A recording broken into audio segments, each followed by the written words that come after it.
Cabinet విస్తరణకు సమయం దగ్గర పడుతున్నా తెలంగాణ కాంగ్రెస్ కు కొత్త తలనొప్పులు మొదలవుతున్నాయి. అన్ని పదవుల్లో మాల సామాజిక వర్గానికే పెద్దపీట వేస్తున్నారని, తమ సామాజిక వర్గాన్ని తొక్కేస్తున్నారని మాదిగ నేతలు మండిపడుతున్నారు.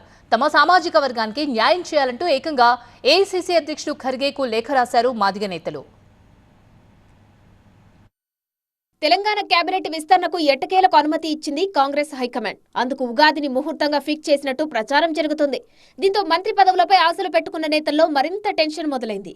కేబినెట్లో ఉన్న 6 ఖాళీల్లో ప్రస్తుతం 4 ఖాళీలు భర్తీ చేయాలని నిర్ణయించింది ఏఐసీసీ.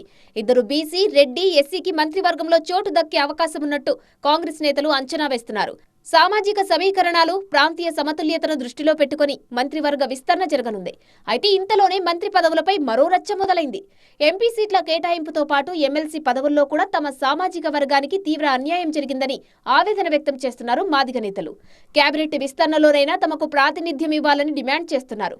పార్టీకి చెందిన మాదిగ ఎమ్మెల్యేలు అడ్లూరి లక్ష్మణ్ కుమార్, కవ్వంపల్లి సత్యనారాయణ, వేముల వీరేశం, మందుల సామేల్, కాల యాదయ్య, తోట లక్ష్మీకాంతారావు ఈ మేరకు ఏఐసీసీ అధ్యక్షుడు మల్లికార్జున ఖర్గేకు లేఖ రాశారు. కేబినెట్ విస్తరణలో తమ వర్గానికి అవకాశం ఇవ్వాలని లేఖలో కోరారు. మాల సామాజిక వర్గానికి చెందిన నేతలు, కుటుంబాలకు పదే పదవులు దక్కుతున్నాయని ఆరోపిస్తున్నారు మాదిగ నేతలు. ఈ అంశంపై కూడా కాంగ్రెస్ పెద్దలకు అంతర్గతంగా ఫిర్యాదులు చేసినట్టు ప్రచారం జరుగుతుంది. ఇప్పటికే ఆ వర్గానికి అనేక పదవులు ఇచ్చారని, అదేవిధంగా ఒకే కుటుంబంలో 2 ఎమ్మెల్యే పదవులు, 1 ఎంపీ పదవి ఇవ్వడమే కాక మళ్లీ మంత్రి పదవి ఇస్తే ఊరుకోవమని స్పష్టం చేస్తున్నారు. తమ డిమాండ్పై ఖర్గేకు లేఖ రాయడంతో పాటు మంత్రులు భట్టి విక్రమార్క, ఉత్తమ్ కుమార్ రెడ్డిని కూడా మాదిగ ఎమ్మెల్యేలు కలిశారు. త్వరలో హస్తినా వెళ్లి రాహుల్ గాంధీకి కూడా తమ వాదన వినిపించే ప్రయత్నాలు చేస్తున్నారు.